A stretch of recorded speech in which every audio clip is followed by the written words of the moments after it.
Hello, this is a lesson 5.05 video, part 2, and let's finish up with our reading here. Woodstock, 3 days of peace and music. Folk and rock music express the rebellious spirit of the counterculture, and perhaps never more so than in 1969 when roughly 40,000 no, not 40,000, 400,000 people gathered on a farm property in Bethel, New York for a giant rock concert known as Woodstock. For 3 days, the concert goers, sometimes soaked with rain or caked in mud, lived communally, freely used marijuana and other drugs, and listened to music by performers such as Joan Baez, Janis Joplin, The Who, Jefferson Airplane, and the Grateful Dead. Near the festival's end, Jimi Hendrix played a version of the Star Spangled Banner on solo electric guitar, drenched with feedback and distortion. The festival's 3 days of peace and music have since become identified as emblematic of the spirit of the counterculture. At the end of the Woodstock Festival, most of the attendees returned to school or work. For many young people, the counterculture did not mean a complete change of life. Rather, it became a way of dressing, a manner of speaking, a group of favorite bands, and a set of attitudes opposed to the older generation.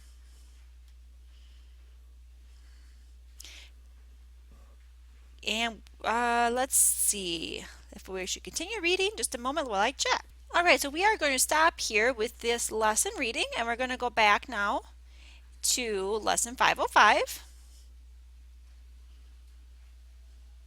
And next, we are going to make sure that you've checked your reading guide.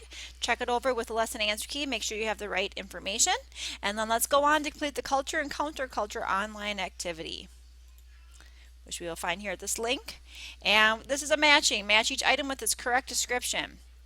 Okay, so we have an organization that championed lower taxes, less government regulation, and strenuous anti-communism. Okay, it's not Woodstock. That is not a match. No. The Port Huron Statement. Student organization whose goals included encouraging activism against poverty, nuclear weapons, and racism. No, that's not a match. Tom Hayden. Students for a Democratic Society. That's not a match either. Oh, phooey. Okay, not a match either. Um, the Free Speech Movement. That is not the organization, so no.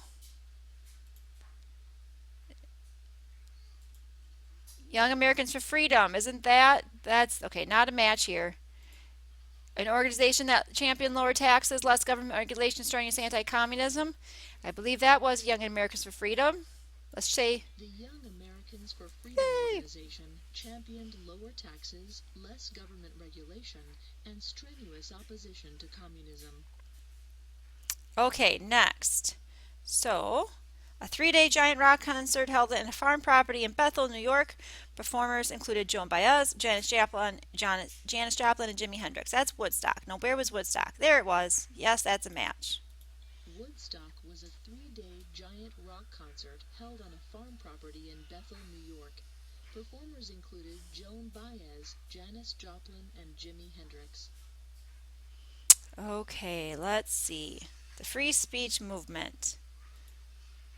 That is not advised to the EAF. No.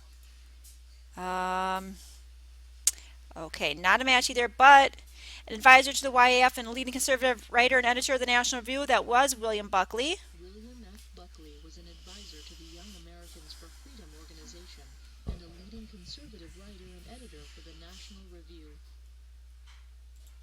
The Port Huron Statement. That is not the correct answer. No. The first president of Students for a Democratic Society. That was Al Haber, wasn't it? So I just have to find the right. That's not it. Where's the Tom Hayden? Let's check. No, try again. Ah!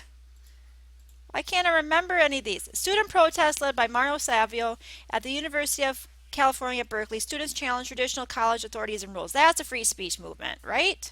The free speech movement was a student protest led by Mario Savio at the University of California at Berkeley. Students challenged traditional college authority and rules. Okay, let's try this again. The Port Huron Statement. Okay, that's not going to be a match. Student organization whose goals include encouraging activism against poverty, nuclear weapons, and racism. Students for a Democratic Society. Students for a Democratic Society, SDS, was a student organization whose goals included encouraging activism against poverty, nuclear weapons, and racism. The Port Huron Statement. Okay, that's not it either. Here we go. A manifesto delivered in Port Huron, Michigan that identified racism, poverty, and nuclear weapons as critical problems that young people needed to address through radical action. Yes, that's a match. The Port Huron Statement was a manifesto delivered in Port Huron, Michigan that identified racism, poverty, and nuclear weapons as critical problems that young people needed to address through radical action. Tom Hayden. Okay, that was not a match, correct? Because it was, oh phooey. Nope. Al Haber.